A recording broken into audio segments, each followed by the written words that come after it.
Shalom, kali ini kita akan membahas mengenai kesembuhan ilahi. Jadi ada beberapa praktek yang salah dalam praktek kesembuhan ilahi yang rasanya sering dilakukan oleh para pendeta-pendeta atau hamba-hamba Tuhan. Mulai dari pemakaian ayat yang ditafsir keluar dari konteks, ya, atau ayat yang ditafsir dengan serampangan sampai pada kesembuhan yang hanya setengah-setengah. Pada kesembuhan ilahi tidak pernah terjadi orang yang hanya sedikit membaik dari sakitnya. Contoh di Alkitab, kesembuhan ilahi selalu terjadi pada saat itu juga, paling tidak di hari yang sama dan pasti selalu tuntas. Nah, seringkali pada acara kesembuhan ilahi, seseorang merasa sembuh. Karena saudara juga harus ingat Amsal 17 ayat 22, hati yang gembira adalah obat yang manjur.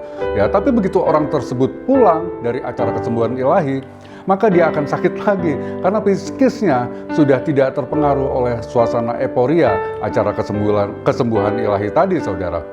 Ya. Nah, yang benar-benar kesembuhan ilahi adalah jika di acara tersebut seseorang mengalami kesembuhan secara tuntas dan bahkan bisa dibuktikan secara medis. Inilah yang benar-benar disebut kesembuhan ilahi. Lalu dasar ayat yang mana yang biasa dipakai untuk kesembuhan ilahi yang sering kali ditafsir keluar dari konteksnya? Kita buka Yesaya 53 ayat yang keempat. Tetapi sesungguhnya penyakit kitalah yang ditanggungnya dan kesengsaraan kitalah yang dipikulnya. Padahal kita menyangka dia kena tulah, dipukul dan ditindas Allah.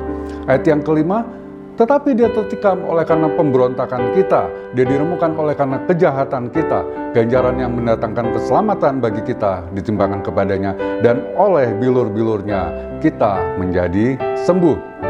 Perhatikan kata penyakit pada ayat 4 dan sembuh pada ayat yang ke-5. Apakah karena penyakit fisik kita, maka Yesus menanggung sengsara pada ayat ke-4, saudara? Ya pasti tidak, saudara. Karena ayat ke-5 menjelaskan bahwa yang ditanggung Yesus sehingga dia menderita adalah pemberontakan dan kejahatan kita, dan bukan penyakit fisik kita, saudara.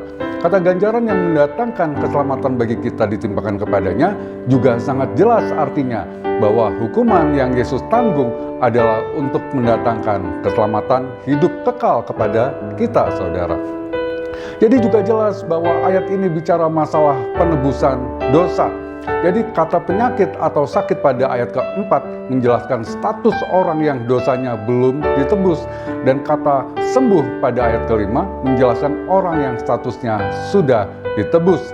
Yesaya 53 ayat yang kelima, jika kita perhatikan konteksnya, sudah jelas bicara kesembuhan dari dosa, bukan kesembuhan fisik, saudara. Ya, bukan kesembuhan dari sakit penyakit fisik, melainkan kesembuhan dari penyakit dosa. Ya, semakin jelas jika saya kutip ayat-ayat berikutnya, supaya juga tidak keluar konteks, saudara. Ayat yang ke-6 kita lanjutkan, saudara. Kita sekalian sesat seperti domba, masing-masing kita mengambil jalannya sendiri. Tetapi Tuhan telah menimpakan kepadanya kejahatan kita sekalian. Saudara garis bawahi kata sesat dan kejahatan, ya saudara. Kemudian kita lanjut ayat yang ke-8. Sesudah penahanan dan penghukuman ia terambil, dan tentang nasibnya siapakah yang memikirkannya? Sungguh ia terputus dari negeri orang-orang hidup, dan karena pemberontakan umatku, ya ia kena tulah. Garis bawahi lagi, saudara, kata pemberontakan. Ya, kemudian kita lanjut ayat yang ke-10. Tetapi Tuhan berkehendak meremukkan dia dengan kesakitan apabila ia menyerahkan dirinya sebagai korban penebus salah. Jadi ada kata korban penebus salah, saudara. Artinya Yesus menjadi korban untuk menebus kesalahan kita. Kita lanjut lagi ayat yang ke-11. Sesudah kesusahan jiwanya ia akan melihat terang dan menjadi puas, dan hambaku itu sebagai orang yang benar akan membenarkan banyak orang oleh hikmatnya, dan kejahatan mereka dia pikul. Saudara garis bawahi lagi kata kejahatan mereka dia pikul. Kita lanjut ayat yang ke-12, saudara. Sebab itu aku akan membagikan kepadanya orang-orang besar sebagai rampasan, dan ia akan memperoleh orang-orang kuat sebagai jarahan, yaitu sebagai ganti karena ia telah menyerahkan nyawanya ke dalam maut, dan karena ia terhitung di antara pemberontak-pemberontak. Sekalipun ia menanggung dosa banyak orang dan berdoa untuk pemberontak-pemberontak. Nah, jadi adanya kata pemberontakan, kemudian ada kata kejahatan, kemudian ada kata penebus salah, keselamatan, sesat, serta menanggung dosa. Ini menunjukkan bahwa konteks ayat tersebut ya bukanlah menyatakan kesembuhan fisik atau jasmani, saudara. Yesaya 53 ini adalah nubuatan tentang penderitaan Yesus. Dan ayat 5, oleh bilur-bilurnya kita menjadi sembuh.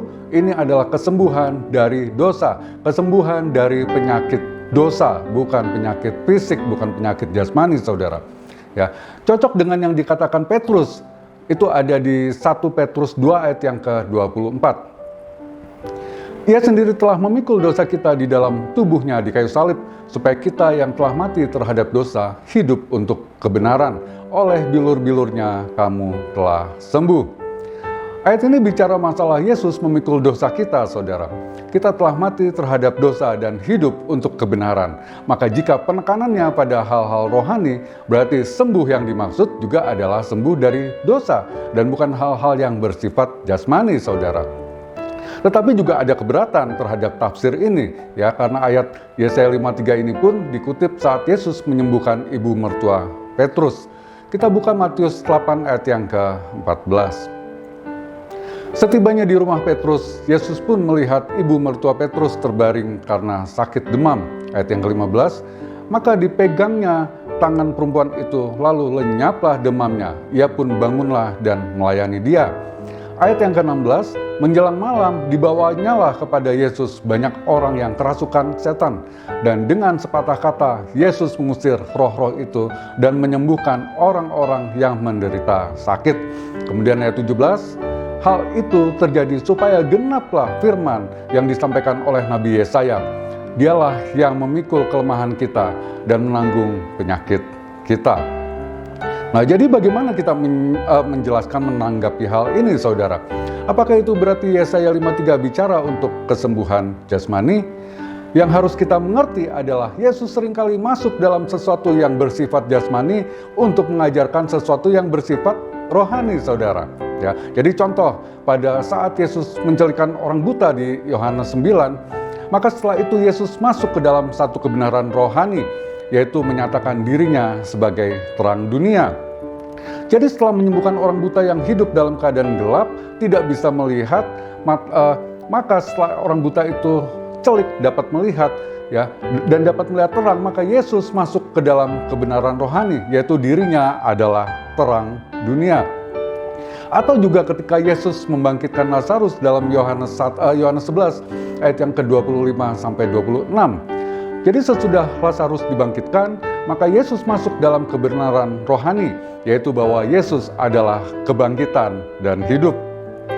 Nah, juga ketika Yesus memberi makan orang banyak dengan 5 roti dan 2 ikan dalam Yohanes 6, saudara. Maka Yesus masuk dalam satu kebenaran rohani, yaitu akulah roti hidup di Yohanes 6 ayat yang ke-35. Jadi ternyata memang Yesus sering melakukan hal-hal yang bersifat jasmani untuk masuk dalam pengajaran yang bersifat rohani. Sama seperti saat Yesus menyembuhkan ibu mertua dari Petrus dan orang banyak tersebut di Matius 8 ayat yang ke-17 tadi, saudara, yang sudah kita bahas. Nah, pada ayat 15 dan 16, Yesus melakukan kesembuhan secara jasmani untuk masuk dalam kebenaran ayat 17 bahwa keselamatan dan penyakit dosa kitalah yang dia tanggung sesuai dengan Yesaya 53. Jadi kata sembuh dalam Yesaya 53 ayat 5 tadi, ya, dan 1 Petrus 2 ayat 24 bukanlah sembuh dari penyakit jasmani, melainkan sembuh dari penyakit rohani yang disebabkan oleh dosa. Bicara masalah penebusan dan Tuhan Yesus menebus dosa-dosa kita, menebus sakit dari dosa kita, menebus sakit dosa kita. Jadi bukan sakit jasmani, saudara. Ya, Lalu kalau begitu, apakah sekarang sudah tidak ada lagi kesembuhan ilahi? Saya sangat percaya, saudara. Saya sangat percaya dan saya tegaskan ada, saudara. Apa dasar ayatnya? Dasar ayatnya di Ibrani 13 ayat yang ke-8. Yesus Kristus tetap sama, baik kemarin maupun hari ini dan sampai selama-lamanya. Jadi jika dulu Yesus menyembuhkan, maka sekarang dan yang akan datang, Yesus pun tetap menyembuhkan. Saya akan bahas di video berikutnya, saudara, faktor apa yang menentukan seseorang disembuhkan atau tidak. Ya. Jadi jika kamu bersikeras dan tetap berpendapat bahwa kesembuhan dalam Yesaya 53 ayat 5 tersebut adalah kesembuhan secara jasmani, maka kamu juga harus berpendapat, kamu harus konsisten bahwa orang yang sudah percaya pada Yesus pasti tidak mungkin sakit karena Yesus sudah menanggung segala penyakit kita. Maka juga tidak ada orang Kristen yang sakit, saudara. Kamu harus konsisten, saudara. Tapi ternyata faktanya tidak demikian, saudara. Bahkan Paulus dan Timotius pun mengalami sakit. Ini akan saya bahas di video berikutnya. Jadi untuk saudara yang sedang mengalami sakit penyakit, saudara harus tahu bahwa mukjizat masih ada. Ya, tapi jika Tuhan izinkan saudara tetap sakit, maka pasti ada maksud Tuhan yang indah di balik itu semua. Percayalah, saudara. Roma 8 ayat 28 saya bacakan untuk saudara. Kita tahu sekarang bahwa Allah turut bekerja dalam segala sesuatu untuk mendatangkan kebaikan bagi mereka yang mengasihi Dia, yaitu bagi mereka yang terpanggil sesuai dengan rencana Allah. Tetapi ada pemeliharaan Tuhan atasmu, saudara. Ya, saudara harus percaya. 1 Petrus 5 ayat yang ke-7. Serahkanlah segala kekhawatiranmu kepadanya, sebab Ia yang memelihara kamu. Percaya bahwa kuasa Tuhan, bahwa mukjizat Tuhan masih ada. Tapi juga tidak serampangan menafsirkan ayat. Tuhan memberkati.